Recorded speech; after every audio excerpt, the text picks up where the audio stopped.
Good morning. It's Filled to the Brim and it is Tuesday, March 5th, and I've been off for about a month.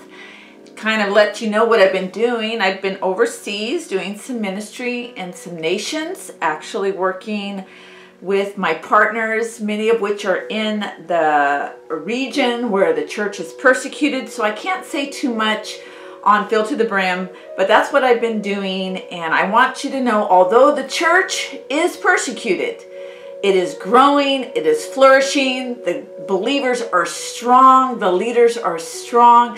So I leave there encouraged, although our hearts are heavy for them as they go through many, many sufferings. So keep the persecuted church in your prayers and do what you can. Do what you can when it comes to giving, when there's need. Do what you can in intercession. The Lord wants us to partner with our brothers and sisters in the earth. And right now, there are people in those regions being persecuted, but you never know. It might be you, might be us at some point. And we are to be united together, supporting one another as the body of Christ, as the family of God together. That's what makes us strong.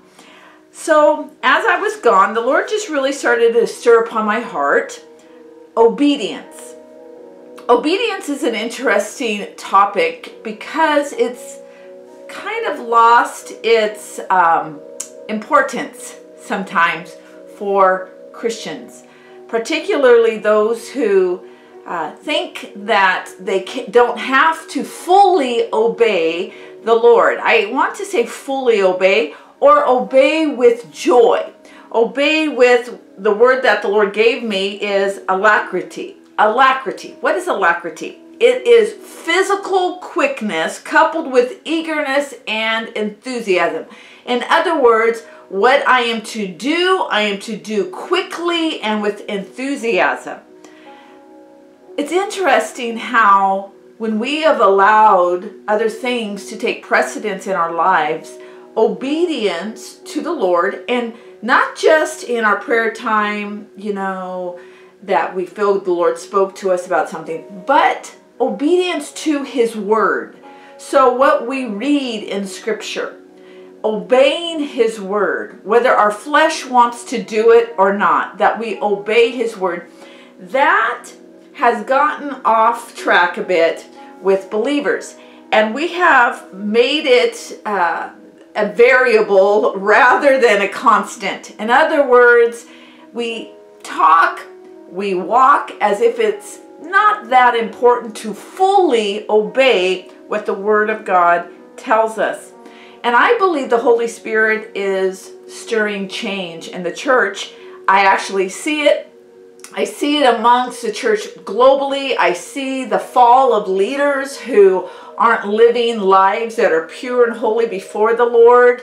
The Lord is disciplining the church. He is purifying the church. You see this almost on a weekly basis of God allowing things that have been long harbored in the lives of people exposed.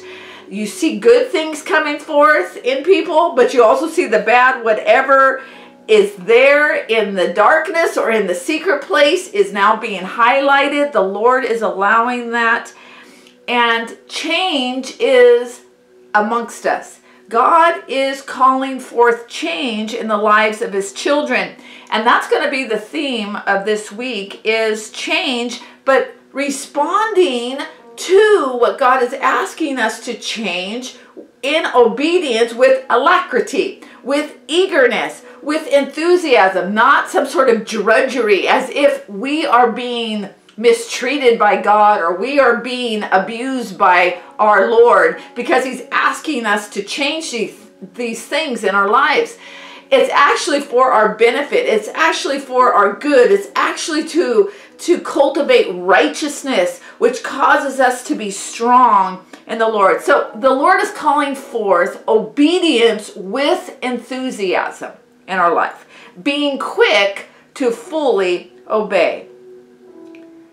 being quick to fully obey. It reminds me of the story of King Saul. You know the story in 1 Samuel chapter 15. It's a popular story because King Saul chooses to partially obey God. This was the story when he and the Israelite army go against the Amalekites, and as a result they're to destroy everything.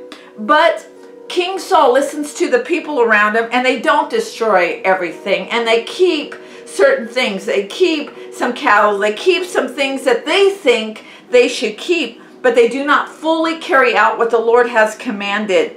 I find this interesting because King Saul listens to other people. So the Lord has told him one thing, but then he goes and he scouts around to find other people's opinions. And then they get a common agreement. And that common agreement leads to compromise. And compromise is not obedience. Let me say this. This is going to be the point of today. Many times the Lord speaks to you.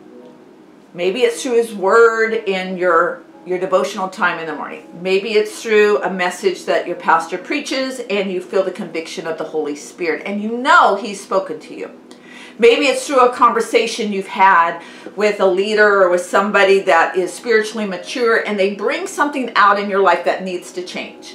And then rather than you responding in obedience, alacrity, with swift and eager, enthusiastic obedience to obey what the Holy Spirit has said to you, you go around and find other people to talk to about it so that you can get a diluted version of what your obedience should look like. You get a common agreement. You get a compromise of what should happen. Now it's diluted and it becomes compromised.